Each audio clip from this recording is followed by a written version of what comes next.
me again, Yeja. So for today's video nga guys, ay pupunta kami ng youth conference. Yung venue nga guys ng aming youth conference ay located sa North Fairview Sky Dome. Kami pala guys ay all youth and maaga kami nagising guys, mga 4 AM para mag-asikaso. Mabilis nga lang din yung biyahe namin ngayon guys dahil nga maaga kami umalis.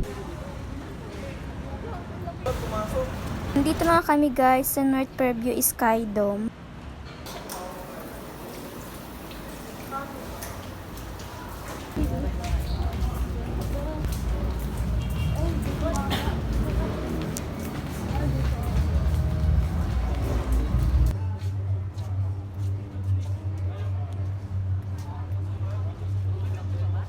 Ayan palang hawak ko guys, yung lecture namin sa youth conference guys, at sa likod may notes siya. Tapos guys, yung blue naman is yung ID namin. Sino po yung wala ID? Please magpag-cooperate kayo sa inyong youth president. And also, meron po tayong mga doon sa table na kapatid. So guys, nandito kami sa Sky Dome. Hi!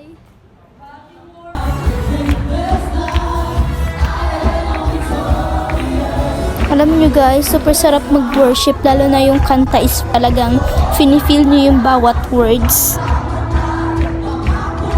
Sa mga oras na to guys, tapos na yung aming youth conference. Ang ganda din pala talaga ng lugar dito sa Sky Dome guys, grabe. Nandito pala kami guys sa restaurant. Guys, say hi!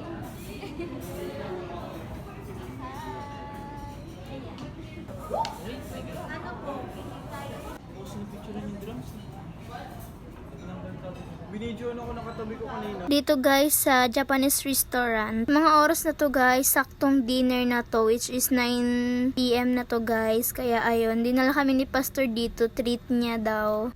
Thank you po Pastor, sana mapanood mo po to. So ayun guys, nagsimula na nga rin kaming kumain. Sa hindi nga pagtatagal guys, ay magpapaalam na rin ako. Hanggang dito na lang guys. Thank you sa panonood. Pauwi na nga kami niyan guys, bye!